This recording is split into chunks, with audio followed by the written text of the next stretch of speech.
আলাইকুম। আমার গলা বসে গিয়েছে ঠান্ডায়, তো রক্তমাখা শার্ট দেখেই বুঝতে পারছেন আজকের ভিডিওটা কিসের ভিডিও হচ্ছে। এই মুরগিটা আমাদের কাজের বুয়া রুমা আপাকে দিয়েছি। তো এটা হচ্ছে যে ওদের বাবা নভেম্বরের 11 তারিখ একটা অফিস থেকে আসার সময় ওদের গাড়ি টেম্পো উল্টে গিয়ে অ্যাক্সিডেন্ট হয়েছিল। তো সেই জন্য এই মুরগিটা জানের সদকা স্বরূপ দিয়েছিলাম। তো যাই হোক, আমার জাওয়াত তাসিনের গরম লাগতেছে, সেই জন্য জামা খুলে বসে আছে। মুরগি পেয়ে ওরা মহা খুশি। তো মুরগি পেয়ে আমাদের রুমা আপা অনেক খুশি। এই যে উনি কাজ করতেছেন, সব এলোমেলো, উনি কাজ গোছাচ্ছেন। তারপর জাওদের বাবা সেই দিন সন্ধ্যায় অফিস থেকে আসার সময় 11ই নভেম্বর ওনার একজন কলিগ ছিলেন আমাদের বিল্ডিংয়ে। তো উনি সহ একসাথেই আসছিলেন টেম্পুতে করে। তো আসার সময় টেম্পুটা উল্টে গিয়েছিল। ওনারা ছিলেন ডান সাইডে, বাম সাইডে টেম্পুটা উল্টে গিয়েছিল। তো ডান সাইডের মানুষ বাম সাইডে গিয়ে পড়েছিল।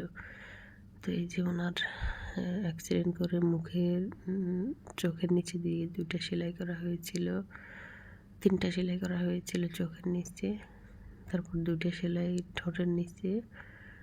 তো এই যে কেটে গিয়েছিল। তার জামার মধ্যে রক্তে জামা ভিজে গিয়েছে, শার্টের নিচে সেন্টু গেঞ্জিটা পর্যন্ত রক্তে ভিজে গেছে। শার্টের রক্ত সেন্টু গেঞ্জিতে লেগেছে, পুরো শার্টটা ভিজে গিয়েছে রক্তে। তো এই যে আমাদের বিল্ডিংয়ের যে ভাইয়াটা নাইম ভাইটা ছিল, ওনার কলিগ, তো ওনার একটু সামান্য মাথায় আঘাত লাগছিল।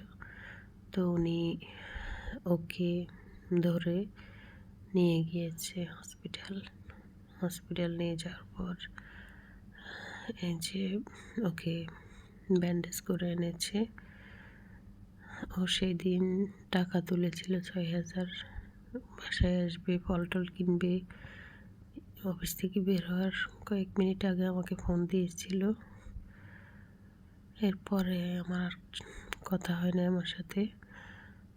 আমি চিন্তা করব দেখে আর বলে নাই কিছু। পরে উনি বাসায় আসছে, দেখেছি ওনার মুখে ব্যান্ডেজ, ঠোঁটের নিচে ব্যান্ডেজ। এই যে ঠোঁট ক্ষত বিক্ষত হয়ে গিয়েছে, ঠোঁটের নিচে দিয়ে গোটা হয়ে গিয়েছে, 2 সেলাই করা লাগছে।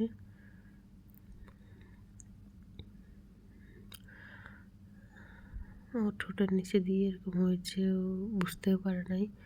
সবার সাথে কথা বলতেছে, সেলাইটা ভালো করে লাগে নাই। এই যে 8-9 দিন পর সেলাই খোলার পরের এই অবস্থা।